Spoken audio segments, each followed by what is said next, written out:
La Saint-Valentin est bien une fête chrétienne contrairement à ce qu'on croit, et elle tire son nom de Saint Valentin, un martyr chrétien de la Rome antique du IIIe siècle. Il y a en réalité plusieurs Valentins dans l'histoire, mais celui dont on se souvient le plus est un prêtre romain qui vivait sous l'empereur Claudius II. À l'époque, Claudius interdit les mariages, pensant que les hommes célibataires faisaient de meilleurs soldats. Valentin le prêtre aurait continué de marier les couples en secret, défiant l'empereur. Découvert, il fut arrêté et exécuté le 14 février aux alentours de 269 après Jésus. Pourquoi on a donc conservé la date du 14 février? Parce que c'est la date à laquelle l'Église commémore son décès, son exécution. Et surtout parce que depuis le Moyen-Âge, cette date est associée au printemps et aux oiseaux qui, disait-on, commençaient à s'accoupler en février en Europe.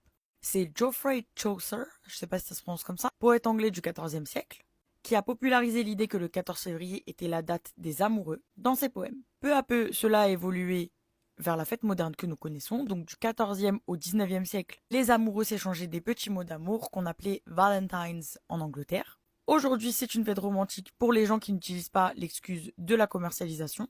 Et pour vous aider, mes petites chrétiennes, parce que nous attendons bien sûr des cadeaux de nos chéris, mais nous devons également leur en offrir, je vais vous montrer ce que j'ai pris à Hobig. En tout premier, un livre sur le catéchisme de l'église arménienne, qui se trouve sur Amazon. Je vous laisse screener.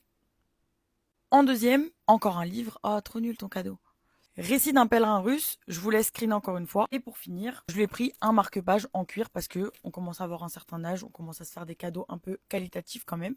Et comme il sait que je l'aime vraiment, il sait que son salut est la chose qui m'importe le plus que sa santé, plus que son style, plus que son portefeuille. Donc j'ai trouvé que pour une fête chrétienne, c'est quand même un beau cadeau. Vous pouvez aussi trouver des petits cadeaux orthodoxes chez Holy Shadows, ma copine, j'adore ce qu'elle fait. Ou encore dans la librairie catholique Au cœur immaculé de Marie, 8 places des Petits Pères dans le 2e arrondissement de Paris. C'est d'ailleurs là-bas que Hobig m'a offert ma Bible d'études The Bible, que vous me demandez à chaque fois, que j'adore, et qui est encore à l'heure actuelle son cadeau le plus incroyable qu'il m'a offert. Sur ces belles paroles, j'espère qu'il a tenu parole, lui, et qu'il n'a pas regardé la vidéo parce qu'il m'avait promis, et je vous fais des bisous.